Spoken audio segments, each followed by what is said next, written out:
बच्चों आज हम लोग नया टॉपिक स्टार्ट करने जा रहे हैं मॉडर्न फिजिक्स में न्यूक्लियस। तो हेडिंग डालें न्यूक्लियस।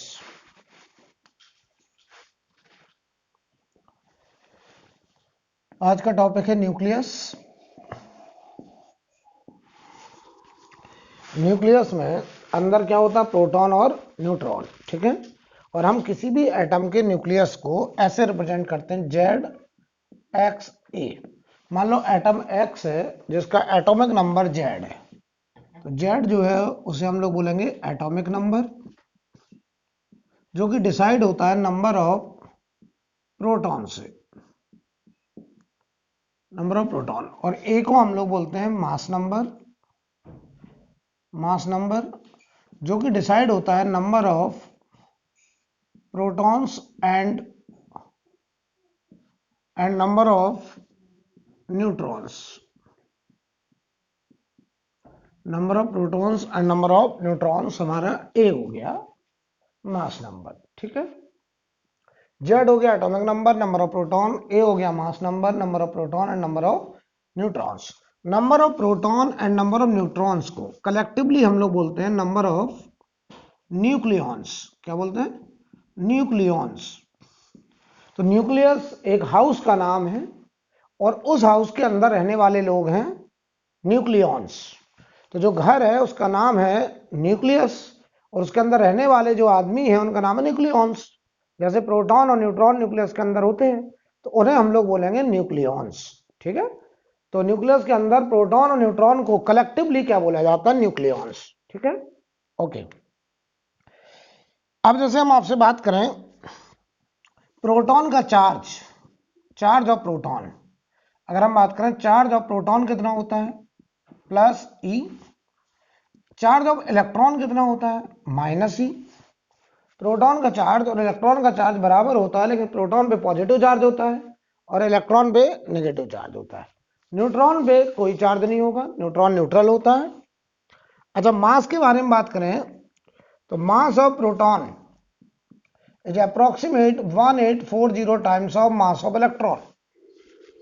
और प्रोटॉन का मास और न्यूट्रॉन का मास लगभग बराबर होता है। प्रोटॉन का मास और न्यूट्रॉन का मास लगभग बराबर, राइट। ये बात हमको दिमाग में रखनी है कि प्रोटॉन और न्यूट्रॉन का मास लगभग बराबर है और इसे हमने मान लो m बोल दिया, ठीक। और प्रोटॉन का मास इलेक्ट्रॉन के मास का 1840 टाइम्स होता है, ठीक है। अब देखिए जरा, अब बात आता है size of nucleus. Size of nucleus, तो न्यूक्लियस की खोज किसने करी? रदरफोर्ड ने। तो न्यूक्लियस का साइज इस इक्वेशन से डिसाइड होता है, R equal to R a radius of nucleus R0 A power 1/3। यानी न्यूक्लियस का साइज डिसाइड होता है उस न्यूक्लियस के मास नंबर से, उस न्यूक्लियस के अंदर रहने वाले लोगों से, नंबर ऑफ न्यूक्लियॉन से डिसाइड होगा हमारा न्यूक्लियस का साइज। R0 एक कांस्टेंट है जिसकी वैल्यू है 1.1 फर्मी, या इसी को लोग फेम्टोमीटर भी कहते हैं। 1.1 इंटू 10 की पावर -15 मीटर। फर्मी होता 10 की पावर -15 मीटर, इसे फेम्टोमीटर भी कहते हैं या फर्मी कहिए।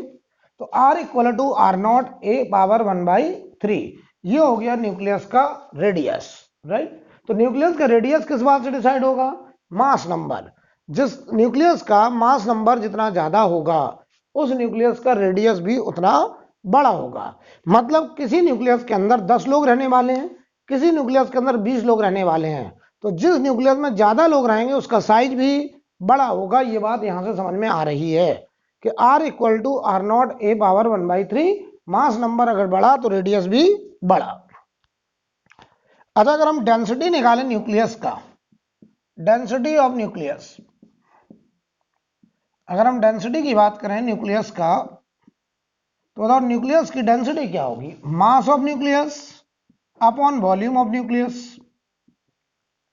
तो जरा एक बात बताओ, हमारे पास मान लो कोई न्यूक्लियस है जो कि XA और ये Z atomic number, mass number A, ठीक। हमसे कह रहे हैं इसका डेंसिटी निकालिए। तो यार एक बात बताओ, इसके अंदर कितने न्यूक्लियॉन हैं? A is the number of nucleon. अच्छा, न्यूक्लियॉन में कौन कौन आता? प्रोटॉन और न्यूट्रॉन। प्रोटॉन और न्यूट्रॉन का मास लगभग बराबर होता है। तो हम एक काम करें, प्रोटॉन का मास या न्यूट्रॉन का मास अगर m मान लें, हमने मान लिया कि प्रोटॉन का मास और न्यूट्रॉन का मास लगभग बराबर है और इसे हमने m नाम दे दिया। तो बताओ इस न्यूक्लियस के अंदर टोटल नंबर ऑफ न्यूक्लियॉन है a और एक न्यूक्लियॉन का मास है m। तो बताओ टोटल मास हो गया हमारा m इंटू a। यार ये न्यूक्लियस का total mass upon total volume. एक न्यूक्लियॉन का मास, एक प्रोटॉन और एक न्यूट्रॉन का मास m है, जिसमें टोटल प्रोटॉन या न्यूट्रॉन मिलाकर के a हैं, तो टोटल मास हो गया m इंटू a। और बताओ स्फेरिकल रीजन है तो ये हो गया 4/3 पाई आर क्यूब। तो बताओ density of nucleus m into A 4/3 pi R cube हो जाएगा आर नॉट क्यूब और a पावर 1/3 का क्यूब, a से a हो गया कैंसिल। तो डेंसिटी आएगा हमारा 3 small m upon 4 pi R naught का क्यूब। बताओ 3 कैसा कांस्टेंट, m कैसा कांस्टेंट, 4 पाई कैसा कांस्टेंट, आर नॉट भी कैसा कांस्टेंट। तो this whole number is constant. इसका मतलब ये हुआ कि डेंसिटी ऑफ न्यूक्लियस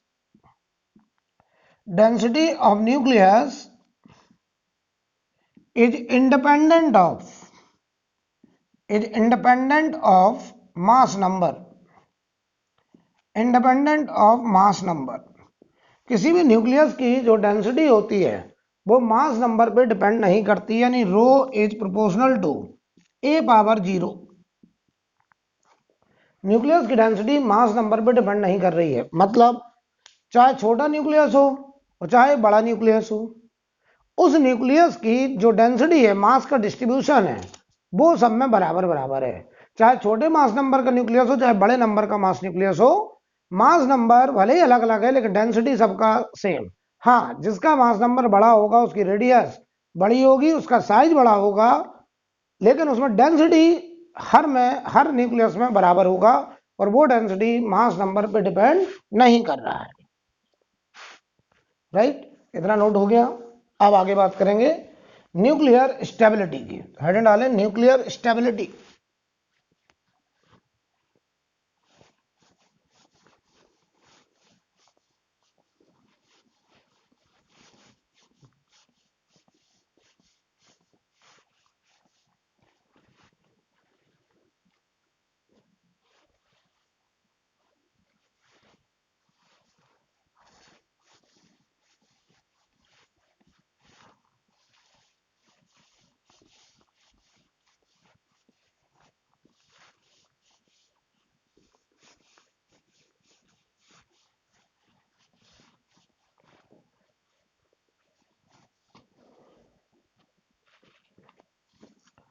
समझिए जरा, अगर हम बात करें न्यूक्लियर स्टेबिलिटी की,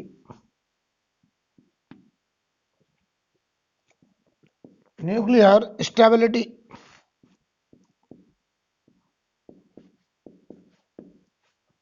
समझिए, कोई भी न्यूक्लियस स्टेबल है इसकी क्या वजह है जरा समझते हैं। मान लो हमका ये न्यूक्लियस है, बताओ उस न्यूक्लियस के अंदर कौन कौन होता है। ये न्यूक्लियस का रेडियस है, ये न्यूक्लियस हाउस है जो कि वॉल्यूम है वास्तव में, राइट। ये स्पेस है, भले ही ये बहुत ही स्मॉल ऑर्डर का साइज है, हमने तो बहुत बड़ा दिखा दिया, बहुत ही स्मॉल, क्योंकि रेडियस r बराबर आर नॉट a पावर 1/3 10 की पावर -15 मीटर का है रेडियस का साइज। तो बताइए इसके अंदर न्यूट्रॉन प्रोटॉन ऐसे भरे रहते हैं, neutron proton n p n ऐसे भरे हुए हैं। ये हमारा न्यूक्लियस है और मैं देख रहा हूं कि ये स्टेबल न्यूक्लियस है। हम जरा पता करना चाहते हैं कि क्या वजह है कि कोई भी न्यूक्लियस स्टेबल है, क्योंकि इस न्यूक्लियस के अंदर दो तरीके के लोग रह रहे हैं, एक है न्यूट्रॉन और एक है प्रोटॉन। न्यूट्रॉन पर कोई चार्ज नहीं है, तो एक न्यूट्रॉन दूसरे न्यूट्रॉन पर कोई भी इलेक्ट्रोस्टैटिक रिपल्सन या अट्रैक्शन नहीं लगा रहा है। लेकिन एक प्रोटॉन प्लस ई चार्ज है, दूसरा प्रोटॉन भी प्लस ई चार्ज है। तो बताओ कोई भी एक प्रोटॉन पकड़ लें तो बगल वाले जो प्रोटॉन हैं वो सब इसको रिपेल कर रहे होंगे।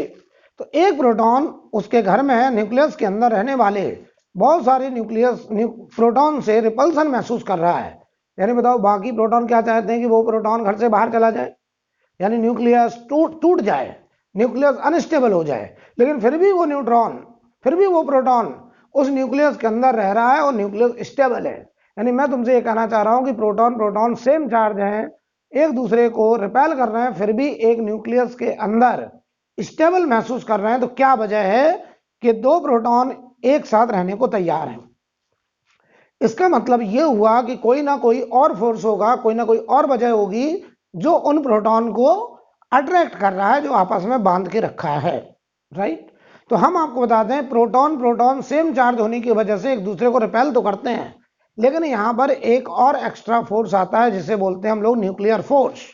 कौन सा फोर्स? Nuclear force. तो न्यूक्लियर फोर्स,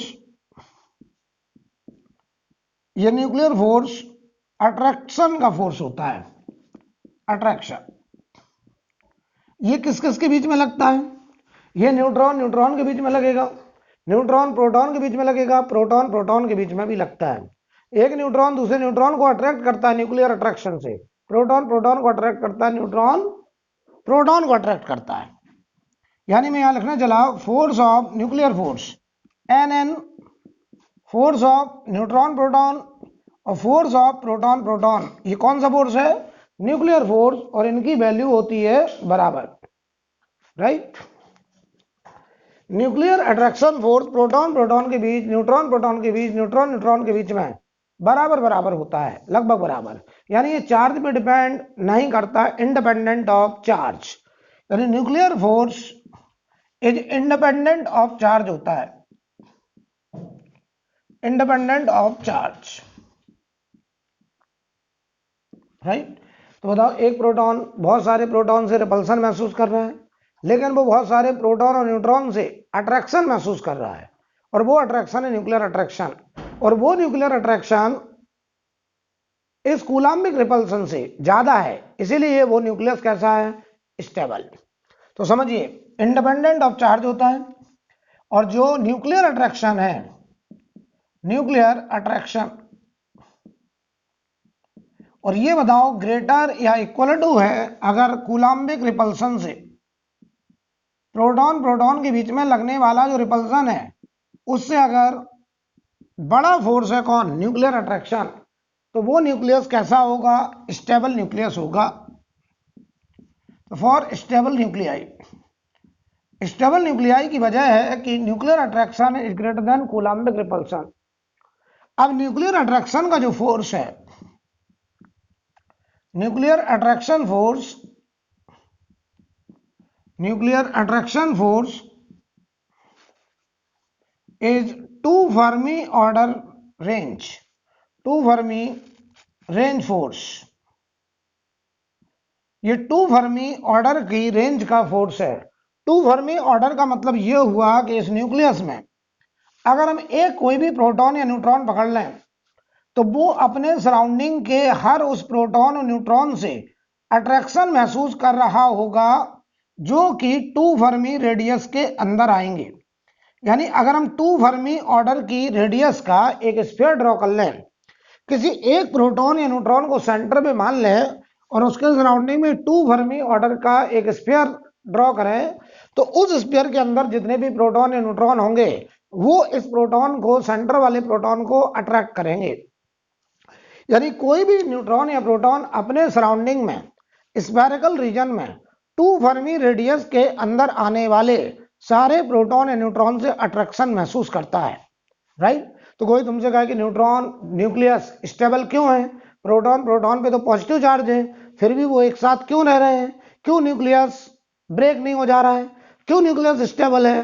तो आप कहेंगे कि प्रोटॉन प्रोटॉन को रिपेल कर रहे हैं, सही बात है, प्रोटॉन प्रोटॉन को भगाना चाहता है न्यूक्लियस से, लेकिन उस प्रोटॉन को उस न्यूक्लियस में रखना चाहते हैं बहुत सारे लोग। पर एक प्रोटॉन को प्रोटॉन भी अट्रैक्ट कर रहा है, एक प्रोटॉन को न्यूट्रॉन भी अट्रैक्ट कर रहा है। तो nuclear attraction is more than coulombic repulsion, that's why nucleus is stable. इसका मतलब एक बात बताओ, एक घर में 10 लोग हैं, हमने एक आदमी को पकड़ा, उसे कुछ लोग रिपेल कर रहे हैं और कुछ लोग उसे पसंद कर रहे हैं, अट्रैक्ट कर रहे हैं। तो बताओ, कुछ लोग रिपेल कर रहे हैं, अगर रिपल्सन कम है, अट्रैक्शन ज्यादा है, तो वो उस घर में रहेगा और कहेगा ये न्यूक्लियस स्टेबल है। इसका मतलब न्यूक्लियस की स्टेबिलिटी इस बात से डिसाइड होगी, न्यूक्लियस की स्टेबिलिटी इस बात से डिसाइड होगी कि उस घर में रहने वाले कितने लोग उस पर्सन को नापसंद करते हैं और कितने लोग उसको पसंद करते हैं। इसका मतलब न्यूक्लियस की स्टेबिलिटी इस बात से डिसाइड होगी कि एक प्रोटॉन को कितने प्रोटॉन रिपेल करते हैं और कितने प्रोटॉन या न्यूट्रॉन अट्रैक्ट करते हैं। इसका मतलब किसी न्यूक्लियस की स्टेबिलिटी नंबर ऑफ न्यूट्रॉन और नंबर ऑफ प्रोटॉन से डिसाइड होगी। और नंबर ऑफ न्यूट्रॉन और प्रोटॉन के लिए हम लोग एक टर्म डिफाइन करते हैं n/z रेशियो, n/z रेशियो। तो न्यूक्लियस की स्टेबिलिटी के लिए हमने एक टर्म डिफाइन किया n/z रेशियो, राइट। तो ध्यान दीजिए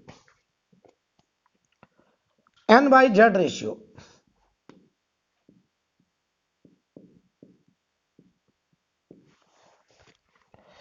ठीक है। हम बता दें आपको अप टू 20 कैल्शियम 40 तक, यानी 20 एटॉमिक नंबर तक n/z रेशियो, n/z की वैल्यू 1 होती है स्टेबल न्यूक्लियाई होने के लिए। यानी 20 एटॉमिक नंबर तक अगर स्टेबल न्यूक्लियाई होना है तो n/z रेशियो 1 होना चाहिए, यानी नंबर ऑफ न्यूट्रॉन और नंबर ऑफ प्रोटॉन उस न्यूक्लियस में बराबर होने चाहिए, तभी वो स्टेबल न्यूक्लियस होगा। लेकिन 20 एटॉमिक नंबर जब पहुंचा, सुनिए पहले, जो लाइटर न्यूक्लियाई हैं up to calcium 20 atomic number तक स्टेबल न्यूक्लियाई होने के लिए n और z की वैल्यू लगभग बराबर, यानी n/z ratio should be equal to 1।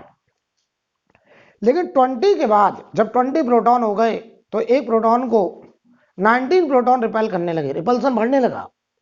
अब जो न्यूक्लियर अट्रैक्शन था वो कूलाम्बिक रिपल्सन को कंपेंसेट नहीं कर पा रहा है, तो हमें उसमें कुछ एक्स्ट्रा ऐसे पार्टिकल ऐड करने पड़ेंगे जो कूलाम्बिक रिपल्सन को ना चेंज करे, ना बढ़ाए, लेकिन न्यूक्लियर अट्रैक्शन को बढ़ा दे। तो बताओ हम उसमें प्रोटॉन ऐड करें कि न्यूट्रॉन ऐड करें? न्यूट्रॉन, क्योंकि न्यूट्रॉन पे चार्ज नहीं है तो कूलाम्बिक रिपल्सन तो बढ़ेगा नहीं, लेकिन न्यूट्रॉन या न्यूट्रॉन प्रोटॉन को क्या करेगा? न्यूक्लियर अट्रैक्शन से अट्रैक्ट करेगा। इसका मतलब कि 20 कैल्शियम के बाद अगर हमें स्टेबल न्यूक्लियाई चाहिए, क्योंकि एटॉमिक नंबर बढ़ने से कूलाम्बिक रिपल्सन तो बढ़ रहा है, लेकिन हम चाहते हैं अभी भी न्यूक्लियस स्टेबल रहे, उसके लिए नंबर ऑफ न्यूट्रॉन की संख्या ज्यादा होनी चाहिए, किससे? नंबर ऑफ प्रोटॉन से। अगर number of neutron number of proton से ज्यादा होंगे तो कूलाम्बिक रिपल्सन कम होगा, न्यूक्लियर अट्रैक्शन ज्यादा होगा, और न्यूक्लियस अभी भी कैसे होंगे? स्टेबल। और ऐसा देखा गया कि up to z equal to 83 तक ये n/z रेशियो बढ़ते बढ़ते पहुंच गया 1.6 तक, 1.6 तक, और ये भी स्टेबल न्यूक्लियाई हो गया, ये भी स्टेबल न्यूक्लियाई, लेकिन ये हैवी न्यूक्लियस के लिए हो गया। 83 एटॉमिक नंबर तक हमको स्टेबल न्यूक्लियाई मिले, यानी बताओ 20 कैल्शियम तक स्टेबल न्यूक्लियाई होने के लिए n/z रेशियो 1 होना चाहिए, और 20 के बाद n/z स्टेबल होने के लिए 1 से बड़ा होना चाहिए। क्यों? क्योंकि 20 के बाद एटॉमिक नंबर बढ़ रहा है, नंबर ऑफ प्रोटॉन 20 तक पहुंच गया, कूलाम्बिक रिपल्सन तेजी से बढ़ रहा है, तो उसे ओवरकम करने के लिए हमें नंबर ऑफ न्यूट्रॉन ज्यादा रखने पड़ेंगे, तो n/z रेशियो 1 से बड़ा होगा, और z इक्वल टू 83 तक हमको स्टेबल न्यूक्लियाई मिलेंगे, और n/z रेशियो मैक्सिमम 1.6 तक पहुंच गया। अब z ग्रेटर देन 83 के बाद हमने देखा कि एटॉमिक नंबर 83 तक पहुंच गया, नंबर ऑफ प्रोटॉन 83 तक पहुंच गए।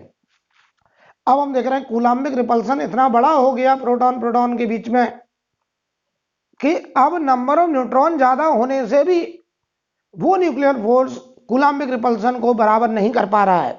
अब हमको मिलना शुरू हो गए अनस्टेबल न्यूक्लियाई। अब हमको यहां मिले अनस्टेबल न्यूक्लियाई, ये हमको मिल गए अनस्टेबल न्यूक्लियाई, और ये अनस्टेबल न्यूक्लियाई फॉलो करते हैं स्पॉन्टेनियस डिसइंटीग्रेशन, स्पॉन्टेनियस डिसइंटीग्रेशन का मतलब है डिके। ये स्पॉन्टेनियस डिके करते हैं, वेरियस टाइप ऑफ डिके अभी पढ़ेंगे, और इन अनस्टेबल न्यूक्लियाई को हम लोग बोलते हैं न्यूक्लियर या रेडियो एक्टिव न्यूक्लियाई, इन्हें हम लोग बोलेंगे radio active nuclei, radio active nuclei. तो Z ग्रेटर देन 83 के बाद हमको अनस्टेबल न्यूक्लियाई मिले, जिन्हें हम लोग बोल रहे हैं रेडियो एक्टिव न्यूक्लियाई, और जो फॉलो करेंगे स्पॉन्टेनियस डिसइंटीग्रेशन, स्पॉन्टेनियस डिके। उसके बाद हम देखेंगे नंबर ऑफ न्यूट्रॉन बढ़ाने पर भी कूलाम्बिक रिपल्सन को कंपनसेट नहीं किया जा सकता, और हमको अब unstable nuclei, nuclear radio active element मिलना स्टार्ट होंगे, जो स्पॉन्टेनियस डिके फॉलो करेंगे और स्टेबल न्यूक्लियस में कन्वर्ट होना चाहेंगे, राइट।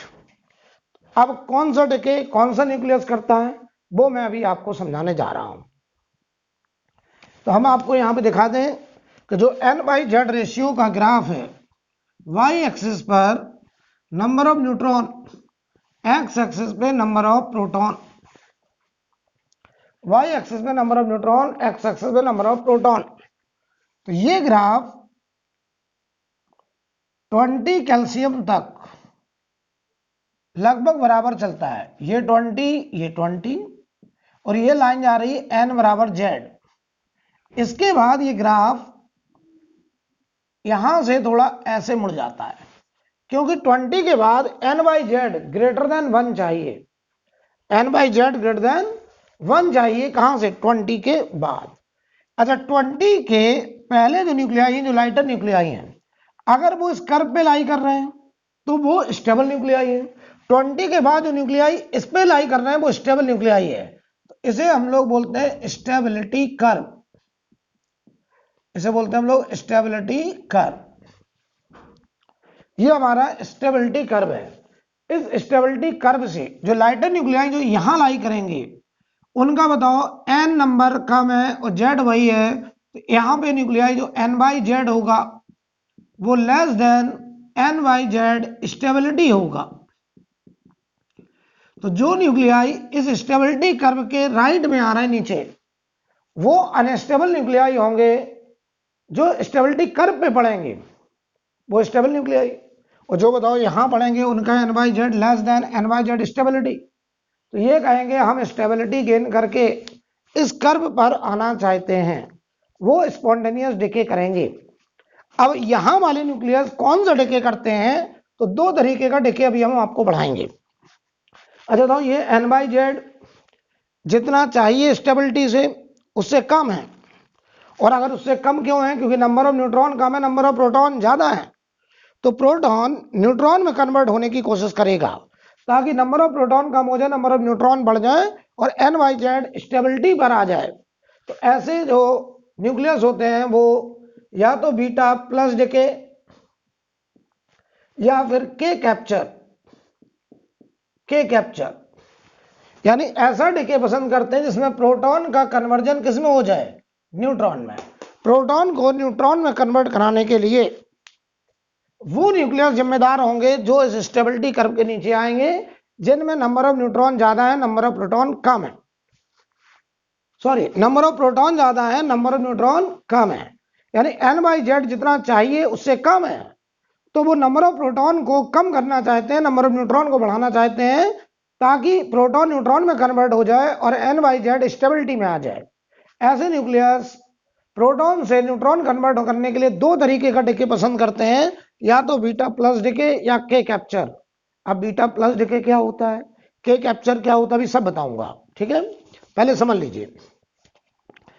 अच्छा, जो न्यूक्लियस इस स्टेबिलिटी कर्व के यहां होंगे, मान लो हम कहें ये Z = 8 पर ये N आ रहा है, तो ये N बताओ 20 से भी बड़ा आ रहा है, तो हम देख रहे हैं कि यहाँ का N/Z बड़ा है जितना चाहिए स्टेबिलिटी के लिए, यानी स्टेबिलिटी के लिए जितना चाहिए उससे ज्यादा है। तो बताओ यहाँ ज्यादा होने की बजाय नंबर ऑफ न्यूट्रॉन का ज्यादा होना, नंबर ऑफ प्रोटॉन का कम होना। तो ये न्यूक्लियस स्टेबल न्यूक्लियस में कन्वर्ट होने के लिए अब बीटा माइनस डिके फॉलो करते हैं, और यहां पे ये न्यूट्रॉन का कन्वर्जन किसमें कराना चाहते हैं? प्रोटॉन में। तो जो न्यूक्लियस स्टेबिलिटी कर्व के लेफ्ट साइड लाई करते हैं, इस साइड, उसमें नंबर ऑफ न्यूट्रॉन ज्यादा, नंबर ऑफ प्रोटॉन कम, वो न्यूट्रॉन का कन्वर्जन प्रोटॉन में कन्वर्ट करने के लिए बीटा माइनस डीके पसंद करते हैं। जो इस स्टेबिलिटी कर्व के राइट साइड में होते हैं उनका NYZ जितना चाहिए उससे कम है, नंबर ऑफ न्यूट्रॉन कम है, नंबर ऑफ प्रोटॉन ज़्यादा है, तो वो प्रोटॉन को न्यूट्रॉन में कन्वर्ट करने के लिए बीटा प्लस डीके या के कैप्चर पसंद करते हैं, ताकि उनका NYZ रेशियो स्टेबिलिटी रीजन में लाई करे। राइट, नोट करिए।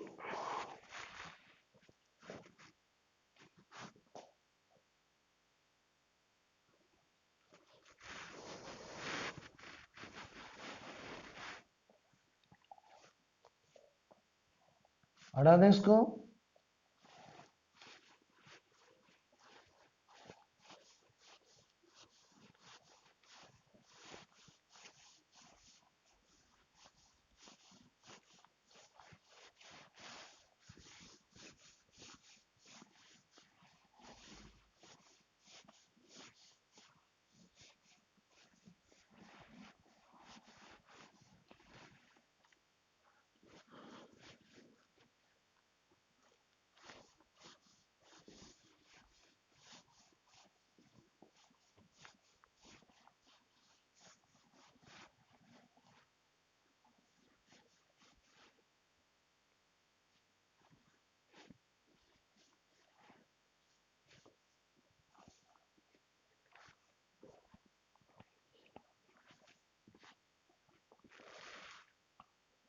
अब मान लीजिए हम आपसे कहें, फॉर एग्जाम्पल हम आपसे कहें 6C14 ये न्यूक्लियस है, कार्बन 14 का न्यूक्लियस है, जरा बताओ ये स्टेबल है कि अनस्टेबल है। मैंने क्या सिखाया था, 20 एटॉमिक नंबर तक N और Z की वैल्यू बराबर चाहिए, NYZ 1 चाहिए। इसमें बताओ नंबर ऑफ प्रोटॉन कितने हैं, 6, नंबर ऑफ न्यूट्रॉन कितने हैं, 8, क्योंकि नंबर ऑफ न्यूक्लियॉन 14 है। तो NYZ निकालो जरा, ये आ रहा 8/6, 4/3, ये आ रहा 1.33, जबकि बताओ 20 एटॉमिक नंबर तक NYZ चाहिए कितना, 1। तो इसका जो NYZ है ये बताओ ग्रेटर है NYZ स्टेबिलिटी से। इस न्यूक्लियस को स्टेबल होने के लिए NYZ 1 चाहिए, जबकि है कितना, 1.33। ये देखो 1.33 है और चाहिए कितना है, 1, तो 1 चाहिए, 1.33 है, ये न्यूक्लियस अनस्टेबल। तो ये एकदम परेशान है, कह रहा मैं बेचैन हूं, परेशान हूं, अनस्टेबल हूं, मैं स्पॉन्टेनियस डिसइंटीग्रेशन करूंगा। अब ये ऐसा डिके पसंद करेगा ताकि इसमें जो नंबर ऑफ न्यूट्रॉन ज्यादा है, यानी एक न्यूट्रॉन को ये एक प्रोटॉन में कन्वर्ट करने की कोशिश करेगा। तो बताओ अगर इसका एक न्यूट्रॉन 8 में से एक न्यूट्रॉन कम हो जाए तो 7 न्यूट्रॉन, और प्रोटॉन 6 है, एक प्रोटॉन बन जाए तो 7 प्रोटॉन, तो 7/7 NYZ क्या 1 हो जाएगा। यानी ये कोशिश करेगा कि इसका एक न्यूट्रॉन का कन्वर्जन एक प्रोटॉन में हो जाए, और एक न्यूट्रॉन का कन्वर्जन एक प्रोटॉन में होने का जो प्रोसेस है उसे हम लोग बोलते हैं बीटा माइनस डिके। अगर केवल बीटा डिके कहा जाए तब भी आप बीटा माइनस डिके ही कंसीडर करिएगा। तो मैं बोल रहा हूं कि एक प्रोटॉन का कन्वर्जन, एक न्यूट्रॉन का कन्वर्जन एक प्रोटॉन में होने के लिए कौन सा डिके, बीटा माइनस डिके। तो ध्यान दो, ये 6C14 कैसे कन्वर्ट होगा, NYZ को 1 करेगा। तो ध्यान दीजिए, एक न्यूट्रॉन 0N1 कन्वर्ट हो जाता है एक प्रोटॉन में 1H1 में, एमिट करता है एक इलेक्ट्रॉन, और इसी इलेक्ट्रॉन को बोलते हैं हम लोग बीटा पार्टिकल। यानी एमिट करता है इलेक्ट्रॉन, साथ में जो पार्टिकल निकलता है उसे बोलते हैं एंटी न्यूट्रिनो। एंटी न्यूट्रिनो ये एनर्जी पार्टिकल होते हैं, न्यूट्रिनो, ठीक है, एंटी न्यूट्रिनो। 0N1 कन्वर्ट हुआ 1H1 में और एमिट करा एक इलेक्ट्रॉन, और इस डिके को हम लोग बोलते हैं बीटा माइनस डिके। इसे हम लोग बोलते हैं बीटा माइनस डिके। तो एक न्यूट्रॉन एक प्रोटॉन में कन्वर्ट होता है, एमिट करता है इलेक्ट्रॉन को, और साथ में निकलता है एंटी न्यूट्रिनो। तो कोई भी न्यूक्लियर रिएक्शन हो, एटॉमिक नंबर कंजर्व चेक करो, -1 1 0, मास नंबर कंजर्व चेक करो 0। तो देखिए 6C14 ये था अनस्टेबल न्यूक्लियाई, ये कन्वर्ट हो गया 7N14 में और इसने डिके किया बीटा पार्टिकल -1E0 और साथ में निकला एंटी न्यूट्रिनो। अब देखो जरा, ये था हमारा अनस्टेबल न्यूक्लियाई, ये था अनस्टेबल न्यूक्लियाई और ये कन्वर्ट हो गया किसमें, स्टेबल न्यूक्लियाई में। और इस स्टेबल न्यूक्लियाई में जरा गौर से देखिए, नंबर ऑफ प्रोटॉन जेड की वैल्यू 7, नंबर ऑफ न्यूट्रॉन भी कितने हो गए 7। अब जरा चेक करो N/Z क्या 1 हो गया, और अब हम कहेंगे न्यूक्लियस कैसा हो गया, स्टेबल न्यूक्लियस।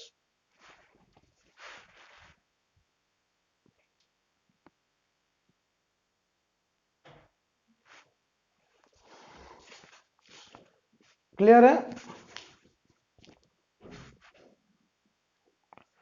कोई डाउट? यानी बताओ कौन से न्यूक्लियस बीटा माइनस डिके पसंद करेंगे, जिनमें नंबर ऑफ न्यूट्रॉन ज्यादा है, नंबर ऑफ प्रोटॉन कम है, तो वो न्यूट्रॉन का कन्वर्जन प्रोटॉन में कन्वर्ट करने के लिए बीटा माइनस डिके पसंद करते हैं, ताकि अनस्टेबल न्यूक्लियस स्टेबल न्यूक्लियाई में कन्वर्ट हो जाए। ठीक है, अब हम आपको हर डिके का कॉज बताने जा रहे हैं कि कब कौन सा डिके कौन सा न्यूक्लियस करेगा।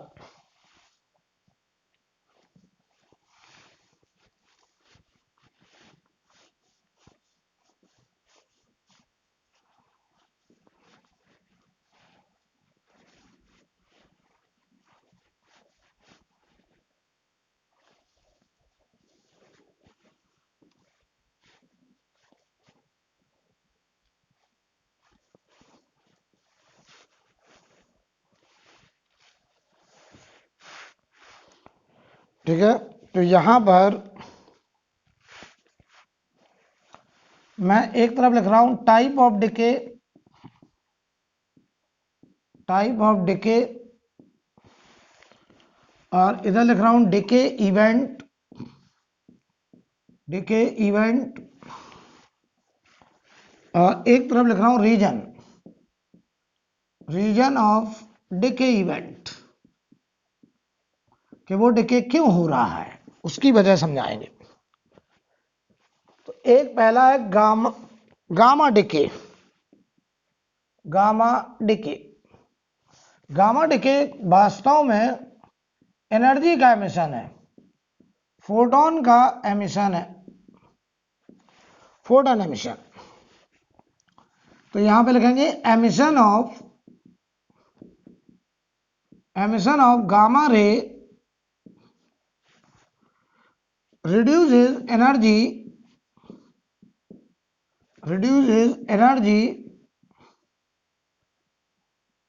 of a nucleus, reduces energy of a nucleus। और इसका रीजन क्या है, इसका रीजन है nucleus has excess energy, nucleus has excess energy.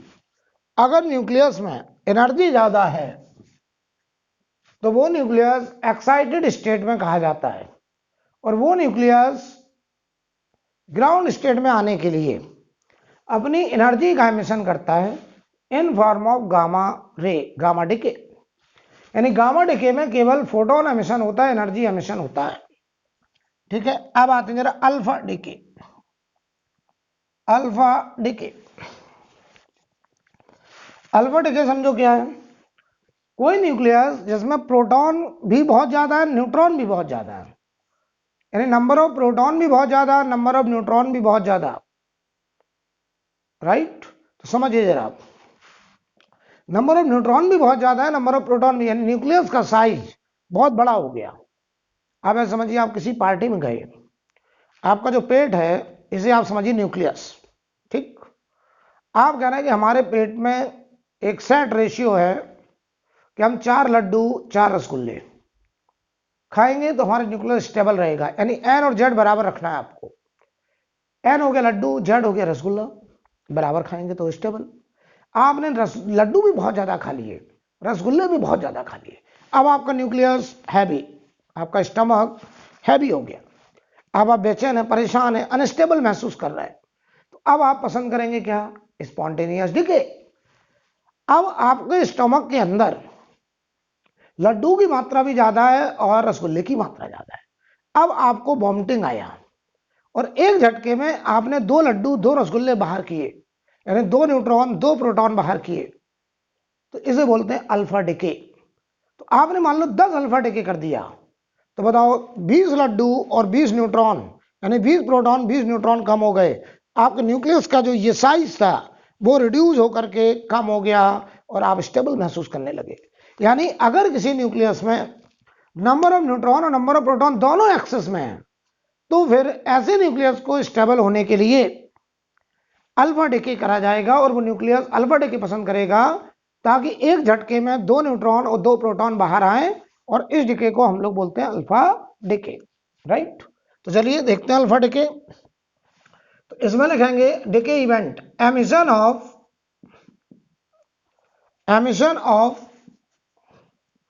Alpha particle, emission of alpha particle reduces size of nucleus, और ये कब होगा? जब न्यूक्लियस इज टू लार्ज, जब न्यूक्लियस का साइज बहुत बड़ा। और इसकी इक्वेशन हम ऐसे लिखेंगे, ZXA, ये मान लीजिए कोई हमारा पेरेंट न्यूक्लियाई है,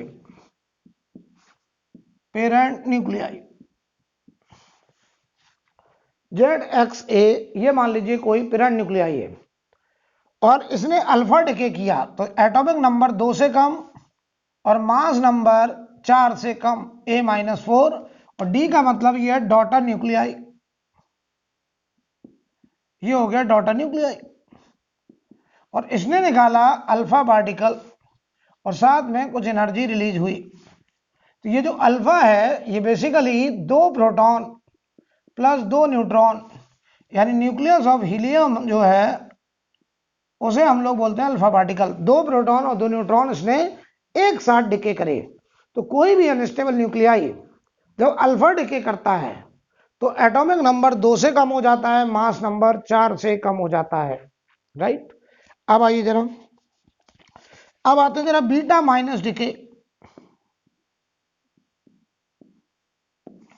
बीटा माइनस डिके में क्या होता है? जब number of neutron number of proton से ज्यादा है और डिफरेंस बहुत कम है, जैसे आपका स्टमक, आप कह रहे हैं सर एन और Z number of neutron number of proton बराबर चाहिए।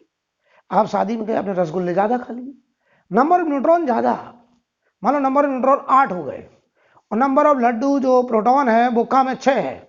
आप कह रहे हैं 7-7 हो जाए तो न्यूक्लियस स्टेबल हो जाएगा। आपके अंदर न्यूक्लियस के अंदर एक रिएक्शन होगी, उसमें एक रसगुल्ले का कन्वर्जन एक लड्डू में हो जाए, यानी एक न्यूट्रॉन कन्वर्ट होकर के एक प्रोटॉन में चला जाए, तो नंबर ऑफ न्यूट्रॉन और नंबर ऑफ प्रोटॉन बराबर हो जाएंगे और ऐसा न्यूक्लियस स्टेबल हो जाएगा। तो कौन सा न्यूक्लियस बीटा माइनस डिके पसंद करेगा? जिसमें नंबर ऑफ न्यूट्रॉन ज्यादा है, नंबर ऑफ प्रोटॉन कम है। तो एक न्यूट्रॉन का कन्वर्जन एक प्रोटॉन में करने के लिए कौन सा डिके फेवर होगा? Beta minus decay. यानी अंदर एक रसगुल्ला एक लड्डू में कन्वर्ट हो जाए तो हमारे न्यूक्लियस के अंदर, स्टमक के अंदर number of rasgulla number of laddoo बराबर, हम कहेंगे वो स्टेबल न्यूक्लियस हो गया, राइट। तो देखिए जरा, तो बीटा माइनस डिके में क्या होता है? Emission of electron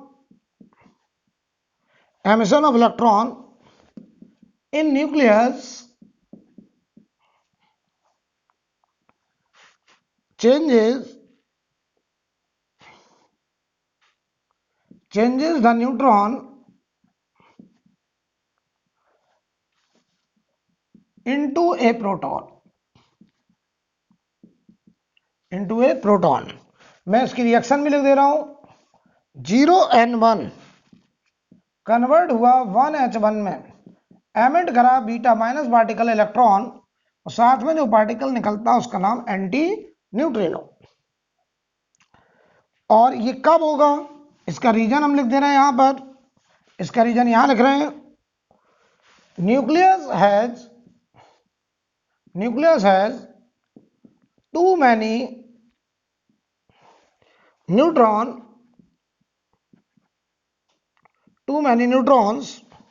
relative to number of protons, यानी n/z जितना चाहिए उससे ज्यादा है। n/z स्टेबिलिटी के लिए जितना चाहिए अगर उससे ज्यादा है तो n/z को कम करने के लिए बीटा माइनस डीके पसंद किया जाता है। राइट, इतना नोट करिए पहले। अब हम आपको एक्सप्लेन करने जा रहे हैं बीटा प्लस डीके और इलेक्ट्रॉन कैप्चर। ये कौन से न्यूक्लियस पसंद करते हैं अभी समझाते हैं। इतना क्लियर है बेटा? अब देखो,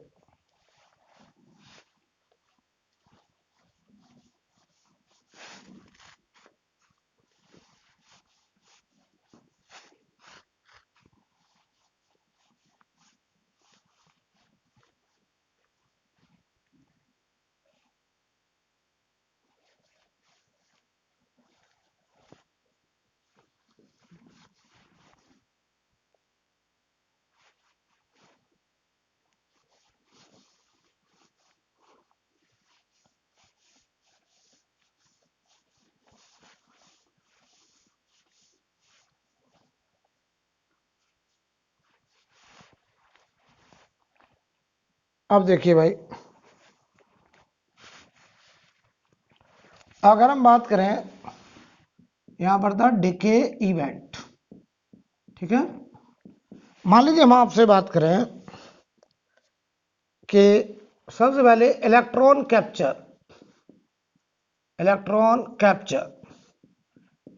कैप्चर को हम लोग के कैप्चर भी कहते हैं।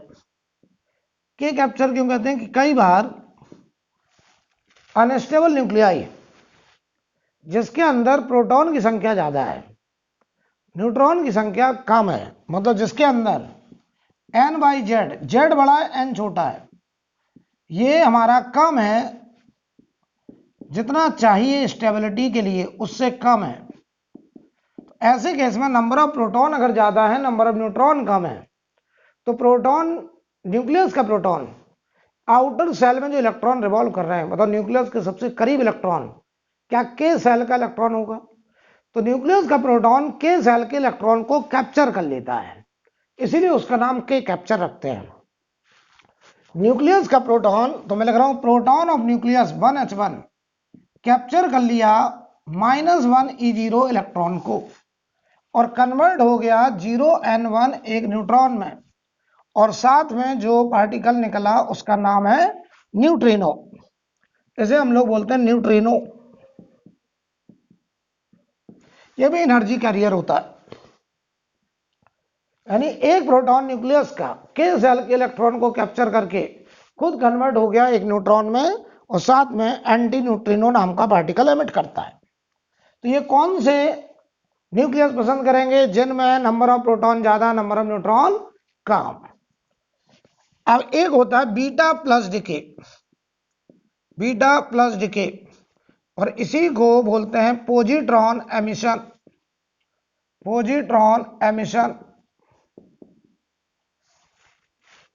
तो बीटा प्लस डिके भी वही न्यूक्लियस करते हैं जिनमें number of proton is greater then number of neutron, इनकी जिनका n/z रेशियो कम है उस रेशियो से जो कि स्टेबिलिटी के लिए रिक्वायर्ड है। n/z less than n/z stability, उस केस में बीटा प्लस डिके होगा, पोजिट्रॉन एमिशन होगा। तो एक प्रोटॉन 1h1 कन्वर्ट हो जाता है एक न्यूट्रॉन में, एमिट करता है पोजिट्रॉन नाम का पार्टिकल +1e0, साथ में जो पार्टिकल निकलता है वो एंटी न्यूट्रिनो, इसे बोलते हैं हम लोग positron.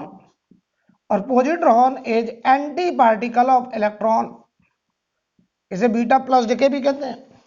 Anti particle of electron, anti particle of electron का मतलब है कि mass of positron is equal to mass of electron, charge of positron is equal to +E, यानी मास तो बराबर है लेकिन उसका जो चार्ज है वो इलेक्ट्रॉन के चार्ज के बराबर, लेकिन साइन कैसा होगा?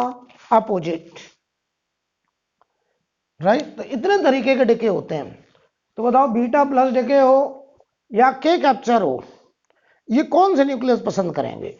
जिनमें नंबर ऑफ प्रोटॉन ज्यादा, नंबर ऑफ न्यूट्रॉन कम, यानी जिनका n/z स्टेबिलिटी के लिए जितना चाहिए उससे कम है, तो वो न्यूक्लियस स्टेबल होने के लिए प्रोटॉन का कन्वर्जन न्यूट्रॉन में कराना चाहते हैं, n/z को बढ़ाना चाहते हैं, यानी टू इंक्रीज n/z रेशियो, ताकि वो स्टेबिलिटी बेल्ट पे लाई कर जाए। To increase n/z ratio, nucleus prefer beta plus decay या फिर के कैप्चर, या तो बीटा प्लस डिके पसंद करेंगे या के कैप्चर पसंद करेंगे। ठीक है, अब यहां से हम लोग पढ़ने जा रहे हैं कि वो अनस्टेबल न्यूक्लियाई जिनका एटॉमिक नंबर 83 से ज्यादा है, वो अनस्टेबल है, उन्हें हम लोग बोलेंगे रेडियो एक्टिव एलिमेंट। अब वो रेडियो एक्टिव एलिमेंट अनस्टेबल है, स्टेबल में कन्वर्ट होने के लिए स्पॉन्टेनियस डिसइंटीग्रेशन करना चाहेंगे। अब उस स्पॉन्टेनियस डिसइंटीग्रेशन में हम लोग पढ़ने जा रहे हैं रेडियो एक्टिविटी। तो ये बातचीत हम लोग अब अगली क्लास में करेंगे।